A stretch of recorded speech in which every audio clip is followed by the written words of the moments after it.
দোস্ত এ না আমার দেরি করতেছিস কে? তাড়াতাড়ি চল না। কেন ভাই, হবু বইয়ের ইন্টারভিউ নেব বলে টেনশন ফিল করছিস? তুই যেভাবে ইন্টারভিউয়ের কথা বলছিস ভাই, তাতে মনে হচ্ছে ঘরের জন্য বউ না, কাজের মেয়ের ইন্টারভিউ নিতে যাচ্ছে। It's a romantic meeting, it's called dating. শোন ভাই, যদি তুই আর তোর হবু বউ মিট করিস তাহলে সেটা ডেটিং, আর যদি আমি তোদের সাথে থাকি তাহলে এটা টেস্টিং। দেখ ভাই, উল্টা সিধা প্রশ্ন করে আমার বিয়েটা ভাঙিস না। আরে চিন্তা করিস না, আমি আছি না। সেটাই তো টেনশন। আরে টেনশন করার কি আছে, বলিস তো দু চার কথা বলে ইন্টারভিউ পাশ করে দিলাম। এটাতে এমন বড় কথা না ভাই, কিন্তু ভাব পরে সঠিক যাচাই বাছাই করা বউ না পেয়ে ডিভোর্স হয়ে গেলে তুই কাঁদতে কাঁদতে আমার কাছে এলে কত দুঃখ পাবো বল। আমি তোকে দুঃখী দেখতে পারবো না রে ভাই, আর তুই আমার জান, বুঝোস না? আরে তুই দোস্ত না ডিভোর্স করানো সস্তা উকিল শালা। চল চল, যা হবার পর হবে।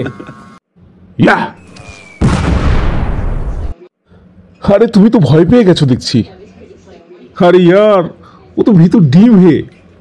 বাই দ্য ওয়ে, আমি ভিকি, লাকির ক্লোজ ফ্রেন্ড। আমার ব্যাপারে তুমি তো জেনেছই। না, জানি না, লাকি আমাকে কিছু বলেনি।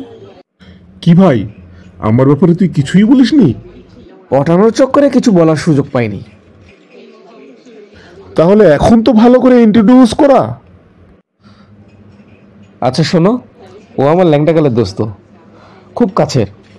আমি মোবাইল তো এ চার্জার, আমি কোল্ড ড্রিঙ্কস তো এ বার্গার। এখন বোঝো কেমন বন্ধুত্ব। এই লাভ লাভ লাভের কথাটা বল। ও হ্যাঁ, আমাদের একটা মোবাইলের দোকান আছে, দোকানের নাম লাভ মোবাইল। ও আমার 50% পার্টনার। ওর চেহারা মফিজের মতো হলেও মন খুব ভালো। ও আজকে তোমাকে কিছু প্রশ্ন করবে, কিছু মনে করো না, একটু উত্তর দিও প্লিজ। ওকে। আচ্ছা, তোমাকে আমার কিছু প্রশ্ন করার ছিল, তুমি সঠিকভাবে উত্তর দাও তাহলে আমি খুব খুশি হই। আচ্ছা ঠিক আছে, আপনি প্রশ্ন করেন। এই গাধাকে তুমি কেন বিয়ে করতে চাচ্ছ? আমার মা বাবা ওকে পছন্দ করেছে, তাই আমি হ্যাঁ বলে দিয়েছি। তোমার মা বাবা যদি দুদিন পরে একে পছন্দ করা বন্ধ করে দেয় তাহলে তুমিও কি তাই করবে? সরি, আমি আপনার উল্টা সিধা প্রশ্ন বুঝতে পারছি না। আচ্ছা, ধরো তোমার সাথে লাকির বিয়ে হলো, এরপর তুমি তার বাড়িতে এলে, তার মা বাবার সাথে হঠাৎ একদিন ঝগড়া হলো, তখন তুমি কি অ্যাডজাস্ট করে তার মা বাবার সাথেই থাকবে নাকি লাকিকে নিয়ে আলাদা হয়ে যাবে? বিয়ের পর ওর পরিবার তো আমারও পরিবার, তাই অ্যাডজাস্ট করে একসাথেই থাকবো। লাকি শোনা, তুই লাকি, তোর হবু বউ পাস করছে 100-তে 100 মার্কস। এখন তুই বিয়ের ঘন্টিটা বাজাতে পারিস।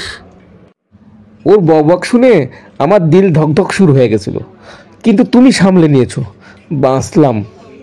কিন্তু তোমার বন্ধু কেন ইন্টারভিউ নিল বুঝতে পারলাম না। যদি আজকে তোমাকে পছন্দ না করতো তাহলে তো এই বিয়েই হতো না, কেননা সে আমার ল্যাংটা গালের দোস্ত। এখন কোনো টেনশন নাই, বিয়ের পিপি তো এবার বেজেই যাবে।